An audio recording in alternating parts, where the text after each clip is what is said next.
Hey guys, it's Kai. History is filled with epic tales of conflict and war. From magical swords to bow and arrows, here are 10 weapons from mythology that continue to live on. Number 10, Thor's hammer. One of the most recognizable symbols in Norse mythology is Thor's hammer. As one of the gods who guarded Asgard, the celestial stronghold of the main tribe of gods and goddesses, Thor was tasked with preventing the giants from trying to destroy Asgard, and the hammer was his primary weapon. However, this was no ordinary hammer. When Thor would cast it at an enemy, the hammer would return to his hands in the same way a boomerang does. Thor is also known as the god of thunder, so it makes sense that the sound of thunder is perceived as the sound of his hammer crashing down on his enemies. In fact, the name of his hammer is said to be an Old Norse word for lightning. It is also believed that Thor's hammer was used in rituals of consecration and hallowing. It is said that during these rituals and formal ceremonies, such as marriages, births, and funerals, hammers were beaten against a drum to make it sound like thunder as a way to bless and protect the community and ward off evil spirits. Without Thor's hammer, Asgard would no longer be guarded against the giants. And because its use as both a weapon and a tool of consecration, it remains one of the most important pieces of Norse mythology. Number 9, the Spear of Destiny. The Spear of Destiny is a legendary spear that is said to have pierced the heart of Jesus of Nazareth. With a mystical background, such as powers that supposedly allow the user to bend the destiny of the world to his or her will, the legend of the Spear of Destiny is a fascinating one. Used by a Roman soldier to pierce the side of Jesus several hours into his crucifixion, the spear, also known as the Holy Lance, is connected to several rulers throughout the centuries. Charlemagne and the Holy Roman Emperor Frederick I Barbarossa are just two well-known rulers who had the spear in their possession at one time or another. It is also said that Napoleon sought out the spear but never obtained the relic. Perhaps the lore of the spear and its power to control the destiny of the world was what made it such a coveted object. But the belief that its holder would die soon after the spear leaves their possession makes one wonder whether seeking out the Spear of Destiny is worth that ill-fated prize. Number 8, Excalibur. One of the most well-known legends is that of King Arthur.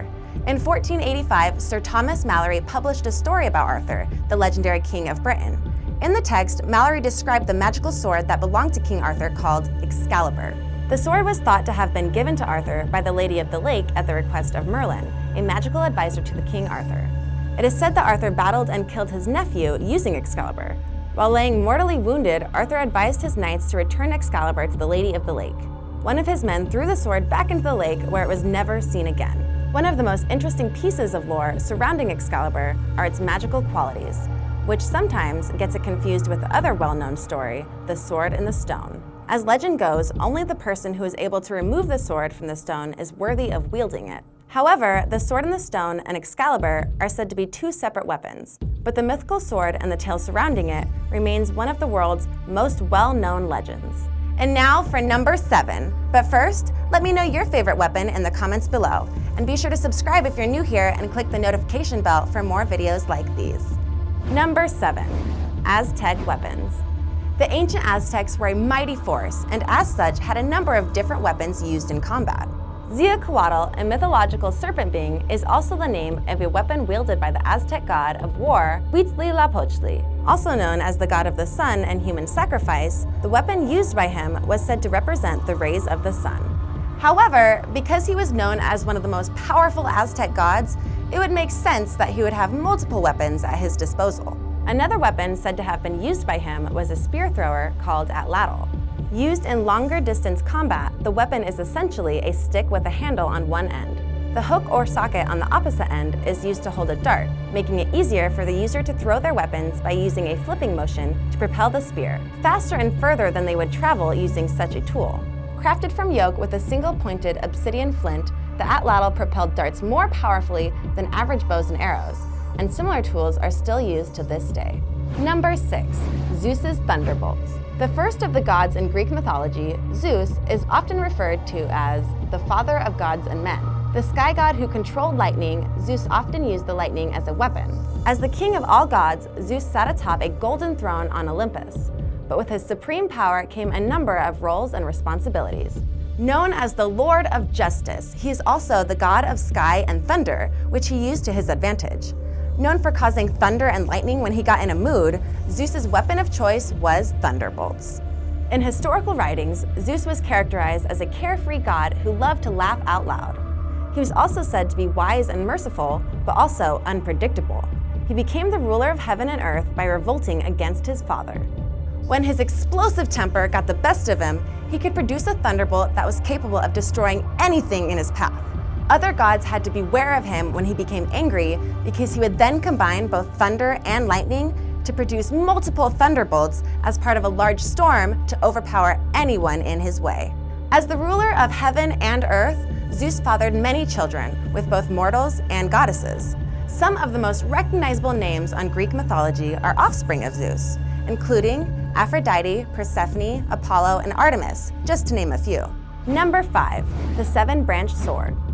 The seven-branched sword was discovered in a shrine in Japan. With 7 tips instead of 1, the sword matches one that has been described in Japanese folklore called Nihon Shoki, which is a text that comprises the oldest of official history of Japan from its mythical origins. Mysterious inscriptions found on the iron sword led researchers to believe that it was used more ceremoniously than in combat. It is of delicate construction and features golden inscriptions that detail the magical powers of the sword and its ability to defeat its enemies. Another inscription on the sword shows that it was given to the king by a crown prince of an ancient kingdom in the southwestern part of the Korean peninsula to the king of Wa, a ruler of Japan. Although Japanese scholars believe it was given as tribute, some believe that the inscription was meant to be a command given by a master to someone who has a mutual obligation to a lord or monarch, similar to a knight.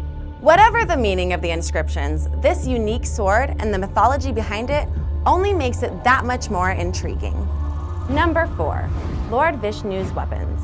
As part of the Hindu Trinity, Lord Vishnu is known as the supreme god, usually shown with light blue skin and forearms holding a lotus, mace, conch, and disc. Lord Vishnu is considered to be the first god in the Hindu religion. When engaged in wars, Vishnu, along with other Hindu gods, were said to appear in the forms of avatars or various states of evolution, each with their own different weapon to be used in combat. Each of the avatars is said to have their own weapon. From the divine mace, the bow of Rama, and the sword of Vishnu, and even a personal missile weapon of Vishnu in his Narana form. Parashu's axe, the celestial bow of Sharanga, and the circular disc with serrated edges by the name of Chakra were all weapons said to belong to the Lord Vishnu. Known as the preserver and upholder of Dharma, Lord Vishnu's duty to destroy evil and bring deliverance to the pious can be seen in the various forms he takes with his extensive mythological weapons. Number 3, Joan of Arc's sword. Joan of Arc was a young maid, destined to become the patron saint of France. Born in 1412 in a village in the east of France, amidst the 100 Years' War between the French and English monarchies, Joan grew up surrounded by turmoil. When she was 13, she is said to have heard voices of various saints who deemed her the child of God, instructing her to live a holy life dedicated to serving God. Joan listened to these voices for counsel and guidance for 5 years, eventually setting out on a greater mission to lead France in their liberation from England. After Joan met with King Charles II, the voices directed her to search for a sword behind the altar in the Church of St. Catherine, the same saint Joan was already dedicated to. When Joan found a rusted sword with 5 crosses on it in the place the so-called voices had directed her to, she took it up as her own preparation for battle. Although many legends surround the sword and its origins, the truth is still unknown. However, it is said that she later told others she lost the sword, lending to its mystery and the mythology even to this day. Number 2, Sword of Damocles. Another infamous sword in mythology is the Sword of Damocles. Dating back to an ancient moral parable from Roman philosopher Cicero, the tale centers on Dionysius II, a king who ruled over the Sicilian city of Syracuse in the 4th and 5th centuries BC. A powerful ruler, Dionysius was said to be an unhappy ruler and lived with an iron fist, which earned him many enemies. One day, Damocles came to Cicero's court, showering him with compliments. Annoyed, he tempted Damocles to live in his shoes and proceeded to order a host of servants to wait on him. Damocles sat down to enjoy the life of a king and was treated to a lavish meal and pampered with scented oils and perfumes. However, Damocles soon noticed that the king had hung a razor-sharp sword from the ceiling, positioned over his head with a thin strand of horsehair the only thing between life and death. Unable to enjoy the opulence that Dionysus had mockingly given to Damocles, he excused himself, saying he no longer wished to be so fortunate as Cicero. The interaction between these two would later become a cautionary tale for those in power being tormented by anxiety and the prospect of death. The phrase Sword of Damocles is now commonly used as a term to describe the looming danger. The situation also inspired the saying, hanging by a thread, which is now shorthand for fraught or precarious situations. Number 1. Apollo's bow. Known as the Greek god of sun, light, music, and poetry, Apollo is one of the most well-known gods in Greek mythology. The son of Zeus and Leto, Apollo has many symbols, one of which is his famous bow and arrow, which is said to represent his defeat of the monster Python. As legend goes, Python, a serpent who lived near Delphi, considered the center of the earth, was sent to chase Leto away from Zeus by a jealous Hera. At the time, Leto was pregnant with Apollo and his twin sister Artemis. When Apollo grew up, he shot Python with arrows and took over Delphi as his own shrine. His silver bow and arrow are said to be a reference to Apollo, the god of plagues, who shot plague arrows at his enemies during the Trojan War. While most mythological weapons are just fantasy, some live on as real weapons in museums all over the world. Which of these 10 weapons have you heard about before, and which ones most fascinate you? I'd love to hear about your thoughts in the comments below, and don't forget to subscribe. I'll see you later.